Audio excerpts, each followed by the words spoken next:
It was a stormy night, the kind of night that makes the earth smell of wet dust and secrets.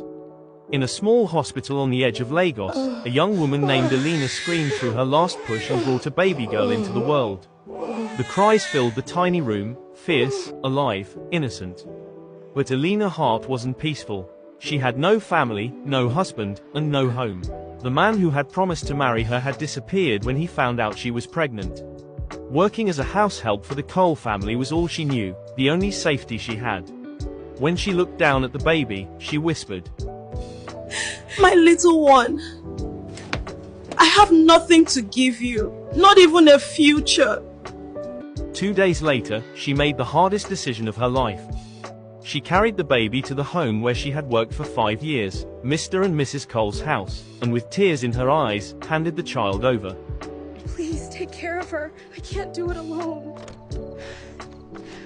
"I promise, I will keep her safe." "Have my word." And just like that, Alina disappeared into the night, leaving behind a daughter, a prayer, and a secret.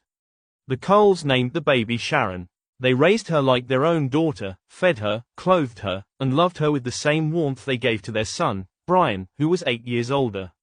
But when the neighborhood asked where the child came from, they gave one simple answer: "She's our daughter, Brian's little sister."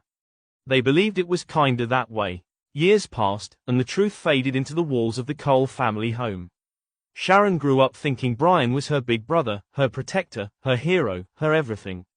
When their parents died in a car accident, Brian was 18, Sharon only 10, the world changed again. The house fell silent, the laughter gone. But Brian stepped up, carrying a weight too heavy for his young shoulders. He kept the family's small business alive, worked late nights, paid school fees, and did everything to make sure Sharon never felt the hole their parents left behind. To him, she wasn't just his sister. She was his reason to keep going.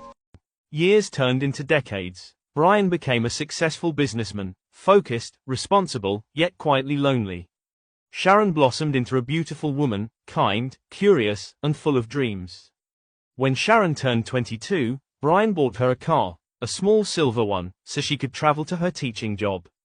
He also hired a driver to keep her safe, a gentle, humble man named John. At first, John and Sharon were just friends.